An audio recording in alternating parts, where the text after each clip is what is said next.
Friends, दी Gurukul tutorials में मैं पवन शर्मा। हमारा टॉपिक है इनवर्स ट्रिग्नोमेट्री फंक्शन। इससे रिलेटेड हम क्वेश्चंस की डिस्कशन कर रहे थे।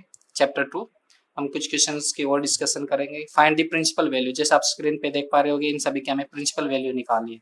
तो सॉल्यूशन ऑफ फर्स्ट पार्ट हम लेट कर लेते हैं कि let sine inverse -1 equal theta. Theta where theta is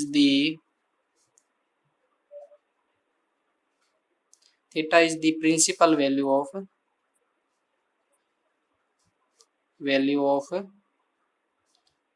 sin inverse -1।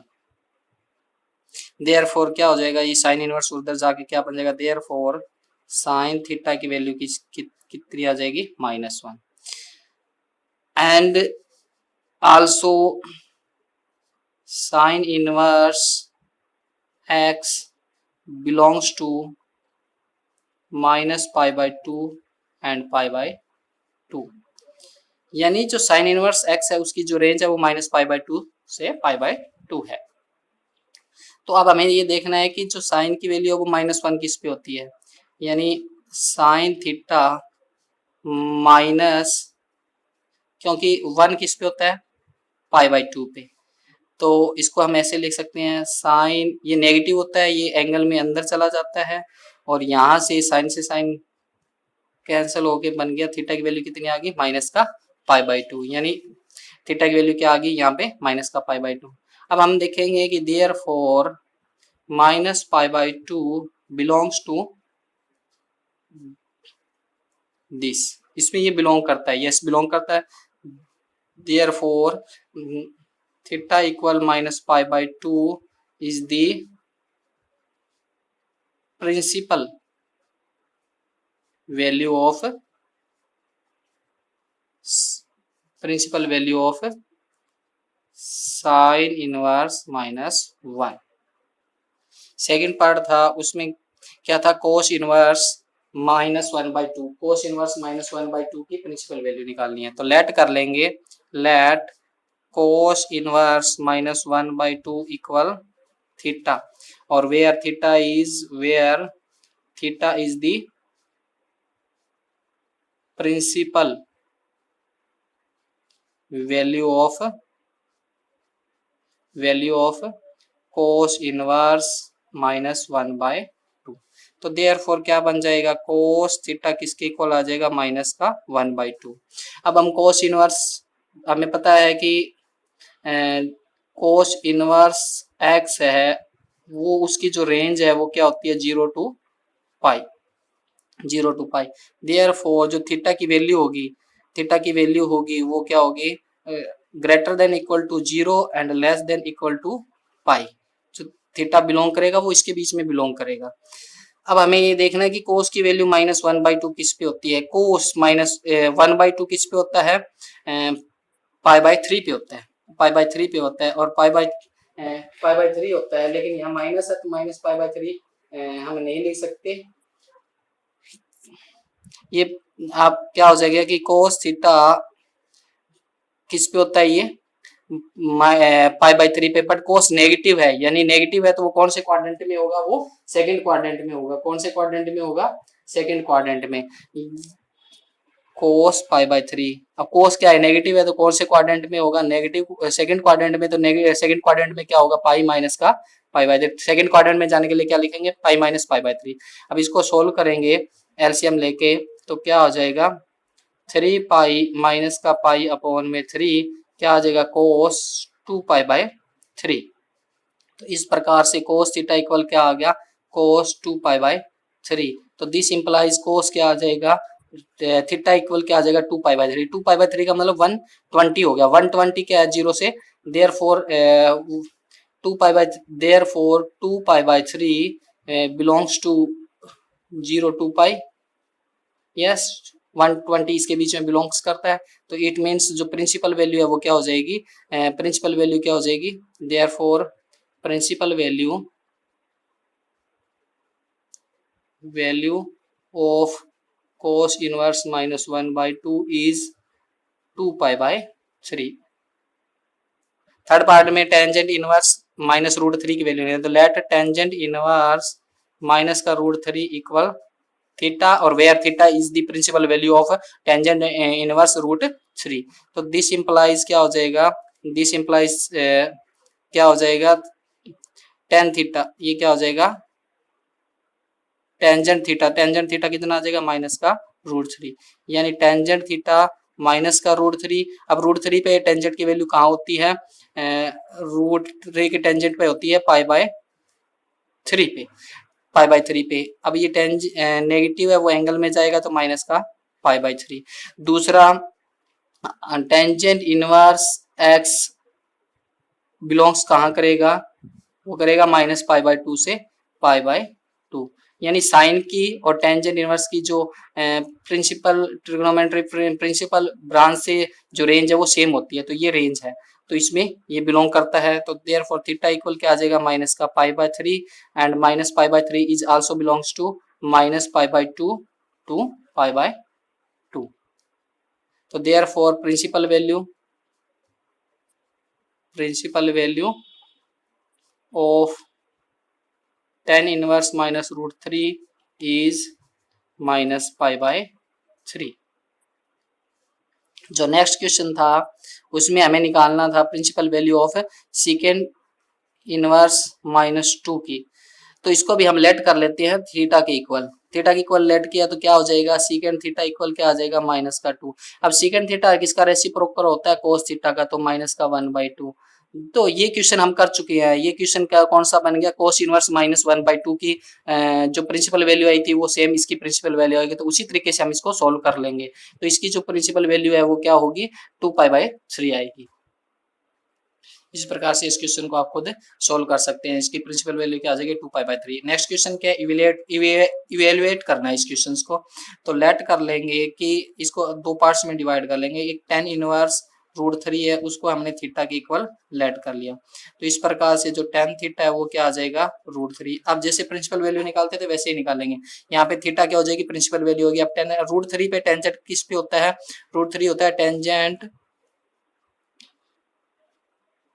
Pi by three पे, पाई बाय थ्री पे, तो यहाँ थीटा की वैल्यू कितनी आ जाएगी पाई बाय थ्री। दूसरा आपको पता है कि जो टेंजेंट इनवर्स एक्स है वो बिलोंग करता है साइन की तरह ही माइनस पाई बाय टू से पाई बाय टू, तो पाई बाय थ्री इसके बीच में बिलोंग करता है, यानी pi by three is belong also minus pi by two to pi by two. अब जो नेक्स्ट था नाउ नेक्स्ट था कौन सा कोट इनवर्स, तो cot inverse minus root three है उसको हमने फाइव की इक्वल मान लिया, तो इस प्रकार से कोट फाइव क्या आ जाएगा माइनस का रूट थ्री। यहाँ फाइव क्या इसकी प्रिंसिपल वैल्यू है, इसकी प्रिंसिपल वैल्यू है। और दूसरा कोट इनवर्स जो एक्स है वो बिलोंग करेगा किसमें, कोट इनवर्स कोस की तरह ही जीरो से पाई, कोस की तरह ही जीरो से पाई के बीच में बिलोंग करता है, जीरो से पाई, पर जीरो नहीं होगा इसमें। तो अब इसमें रूट थ्री नेगेटिव किस पे आता है, कोट कोट किस पे होता है टेंजेंट पाई बाय सिक्स, यानी coat pi by six, sorry coat pi by six. अब नेगेटिव कौन से क्वाड्रेंट में होता है, कोट नेगेटिव कौन से क्वाड्रेंट में होता है सेकंड क्वाड्रेंट में, तो इसको हम इससे लिखेंगे कि कोट पाई माइनस में पाई बाय सिक्स, क्योंकि यहाँ पे अगर हम इसको माइनस पाई बाय सिक्स लें तो माइनस पाई बाय सिक्स इसके बीच में बिलोंग नहीं करता, तो हम देखेंगे इस कोड कौन से क्वाड्रेंट में नेगेटिव होता है सेकंड में, तो सेकंड क्वाड्रेंट में जाने के लिए हम क्या करेंगे pi minus pi by six. जब इसको सोल्व करते हैं, इसको सोल्व करते हैं एलसीएम लिख के, तो सिक्स पाई माइनस का पाई अपॉन सिक्स, तो क्या आ जाता है यहाँ वैल्यू आ जाती है cot five pi by six, cot की वैल्यू क्या आ जाती है फाइव पाई बाय सिक्स। तो इस प्रकार से cot therefore cot five equal क्या हो जाएगा cot five pi by six, तो यहाँ से क्या आ जाएगा फाइव की वैल्यू क्या आ जाएगी फाइव बाय सिक्स, जो इंक्लूड करेगी जीरो टू पाई। अब इसकी वैल्यू हमें ऊपर जो इक्वेशन है उसमें रखना है, फर्स्ट इक्वेशन जो हमारी थी वहां हम इसमें वैल्यू रख देंगे, इसमें जो इवेल्युएट करना था वहां पे, यानी tan inverse root three equal किसके था थीटा, तो थीटा की वैल्यू क्या आई थी पाई बाय थ्री, यानी tan inverse root three minus में cot inverse minus root three, इसकी वैल्यू निकालनी है। तो इस हमें tan√3 माइनस में कोट इनवर्स -√3 की वैल्यू, tan√3 की वैल्यू कितनी आती आई थी हमारी π/3, तो वो π/3, फिर माइनस का सिंबल, और कोट इनवर्स -√3 की वैल्यू कितनी आई थी 5/6, तो उसकी वैल्यू रख दी। अब इन दोनों को सोल्व करते हैं, एलसीएम लेके 6 एलसीएम आ गया, तो यहाँ से आ जाएगा 2π माइनस का 5π, तो वैल्यू कितनी आ जाती है इसकी, इसको जब सोल्व करते हैं तो इसकी वैल्यू आ जाती है, इसकी वैल्यू आती है 3π/6, माइनस का 3π/6, जब इसको कट करते हैं तो माइनस का π/2 आता है, तो इसकी वैल्यूएट करने से इसकी वैल्यू क्या आएगी, माइनस का π/।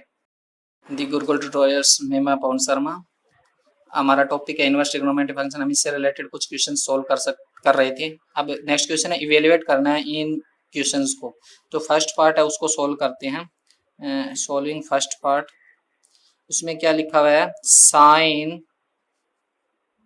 कोस इनवर्स 3/5, तो हम क्या करेंगे, जो अंदर दिया हुआ एंगल में दिया हुआ कोस इनवर्स 3/5, इसको लेट कर लेंगे। This implies cos inverse 3/5 let कर लिया, लेट इक्वल थीटा, तो यहाँ से हम देखेंगे कोस थीटा क्या आ जाएगा 3/5। अब कोस थीटा 3/5, अब देसी फॉर्मूला था जो पंडित बद्री प्रसाद हरर बोले, उससे करते हैं कि कोस क्या आता है पंडित बद्री प्रसाद हरर बोले से, पंडित बद्री प्रसाद हरर बोले से कोस को क्या लिख सकते हैं, b/h 3/5, यानी b/h है। अब हमें p निकालना है, तो पाइथागोरस थ्योरम से p निकालने के लिए, p निकालने का फॉर्मूला क्या होता है, √h का स्क्वायर माइनस में b का स्क्वायर। जब इसको सोल्व करेंगे तो क्या आएगा, h यानी 5 का स्क्वायर 25 और b का स्क्वायर 9, तो क्या आता है √16, और √16 को सोल्व करते हैं तो कितना आता है 4। तो इस प्रकार से हमने निकाल लिया b, p h सब कुछ आ गया। तो अब यहाँ जब थीटा वैल्यू पुट की तो ये क्या बन गया, साइन थीटा, यानी इसकी जगह क्या आ गया थीटा, तो साइन थीटा बन गया। तो साइन थीटा को क्या लिख सकते हैं, p/h, पंडित बद्री प्रसाद हरर बोले से, तो p की वैल्यू हमारे पास है 4 और h की वैल्यू कितनी है 5, ये b था, ये h था और ये p था। तो इस प्रकार से साइन थीटा की वैल्यू क्या आ जाती है, 4/5। नेक्स्ट क्वेश्चन को सोल्व करते हैं। नेक्स्ट क्वेश्चन क्या था, कोस साइन इनवर्स माइनस का 3/5 ये था। तो हम इस अंदर वाले को, दिस इंप्लाइज, हम क्या कर लेते हैं, लेट कर लेते हैं साइन इनवर्स माइनस का 3/5 इक्वल थीटा। तो यहाँ से क्या आ जाएगा, दिस इंप्लाइज साइन थीटा क्या आ जाएगा हमारा माइनस का 3/5। अब साइन इनवर्स, साइन को क्या लिख सकते हैं, पंडित बद्री प्रसाद हरर बोले से p/h, तो माइनस का 3/5। अब p/h क्या होती है, हाईएस्ट साइड होती है ट्राइंगल की, वो होती है। तो इस प्रकार से जो p है वो -3 होगा, 5 नहीं होगा। तो अब यहाँ हम पाइथागोरस थ्योरम का यूज करके b निकाल लेंगे। तो b निकालने का फॉर्मूला वही h² माइनस का p² और उसका अंडर रूट। तो h कितना है 25 का स्क्वायर और -3 का -3 का 9, तो 25 - 9 16, और 16 किसके इक्वल आता है, अंडर रूट किसका होता है 4 का, 16 किसका अंडर रूट है 4 का। तो इस प्रकार से p b और h आ गया।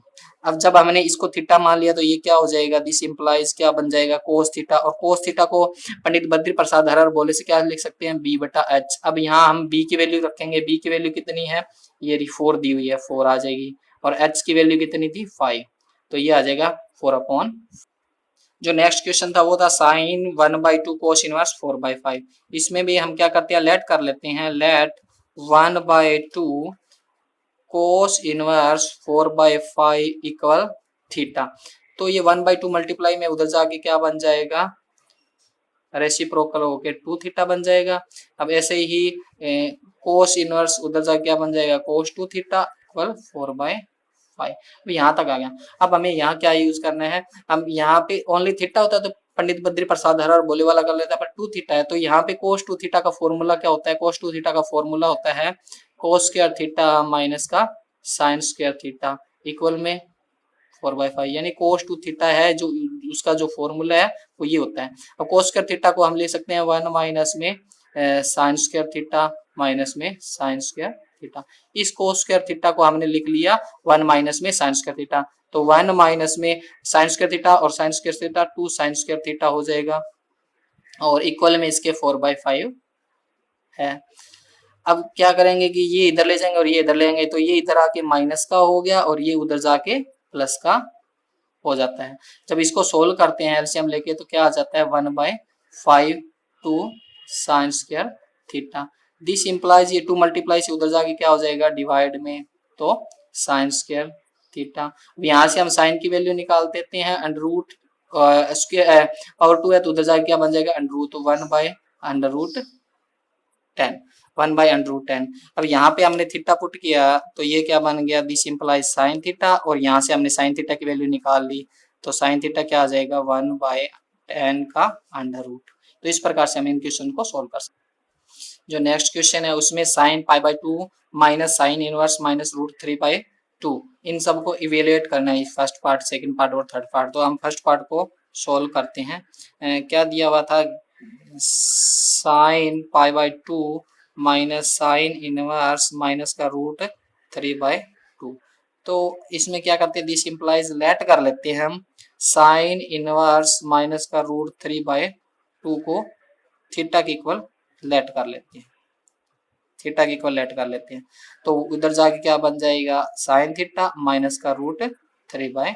इसका मतलब क्या है कि जो साइन की जो प्रिंसिपल ब्रांच से जो रेंज होती है वो क्या होती है -π/2 से क्या होती है, जो साइन इनवर्स x है उसकी रेंज क्या होती है -π/2 टू π/2। तो थीटा क्या बिलोंग करेगा इसके बीच में। अब साइन थीटा इक्वल ये है, साइन थीटा के इक्वल लिखा हुआ है तो हम क्या कर सकते हैं कि यहाँ से साइन थीटा और माइनस में √3/2 किस पे होता है साइन π/3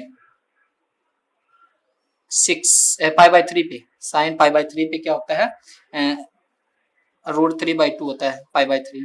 अब ये नेगेटिव है तो ये एंगल में अंदर चला जाएगा नेगेटिव माइनस का π/3। तो यहाँ से देखेंगे माइनस π/3 इसके बीच में बिलोंग करता है तो देयर फॉर थीटा की वैल्यू क्या आ जाएगी माइनस का π/3 दो बिलोंग करता है -π/2 यहाँ पे। तो ये थीटा की वैल्यू आ गई। अब ये वैल्यू हम यहाँ पे पुट कर देंगे यहाँ पे तो क्या हो जाएगा दिस इंप्लाइज साइन π/2 माइनस और इसकी वैल्यू भी क्या थी माइनस, तो माइनस माइनस क्या हो गया प्लस।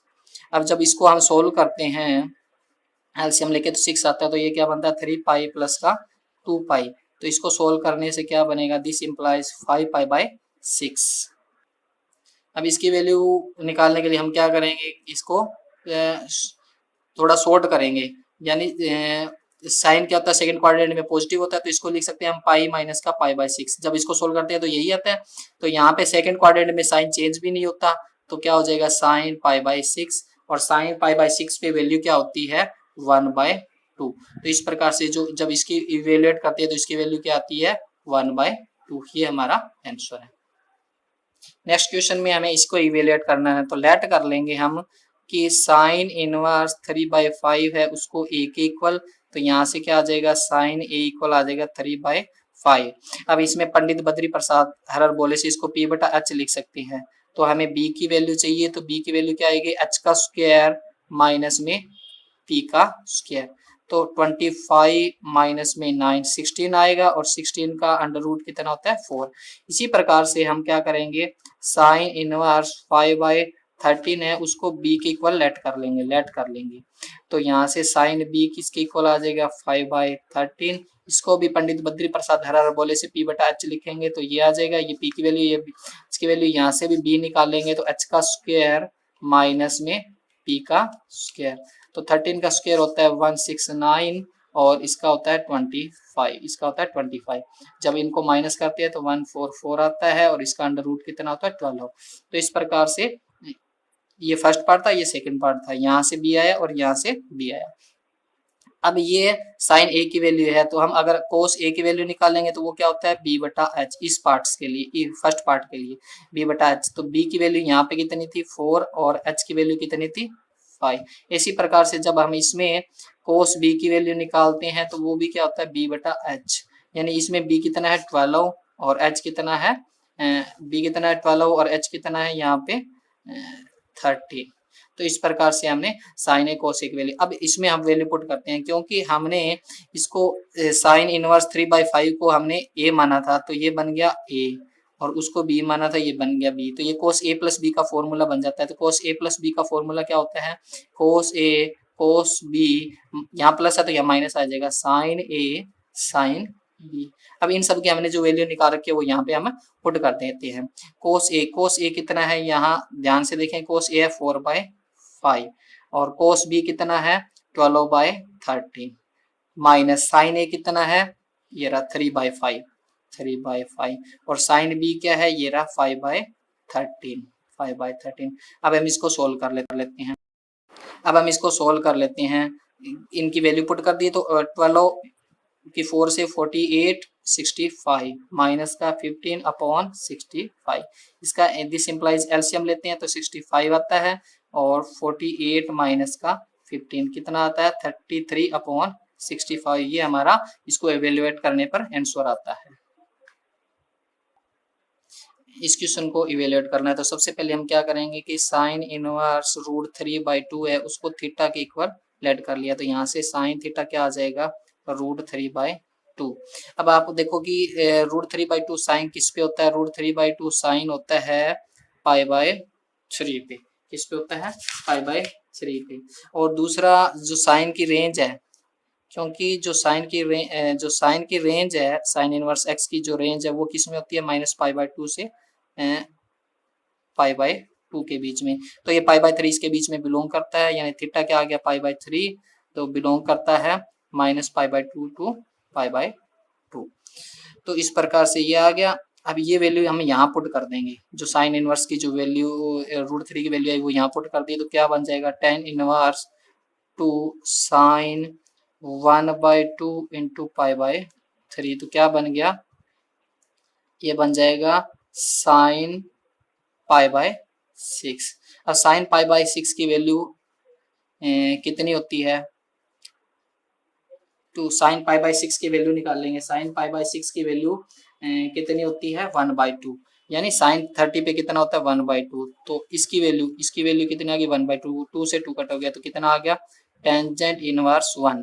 अब टेंजेंट इनवर्स 1 वैल्यू निकालें, टेंजेंट इनवर्स 1 किस पे होता है π/4 पे, तो π/4, तो इसकी वैल्यू क्या आ जाएगी π/4। इस प्रकार से इस क्वेश्चन को सोल्व किया जा सकता है।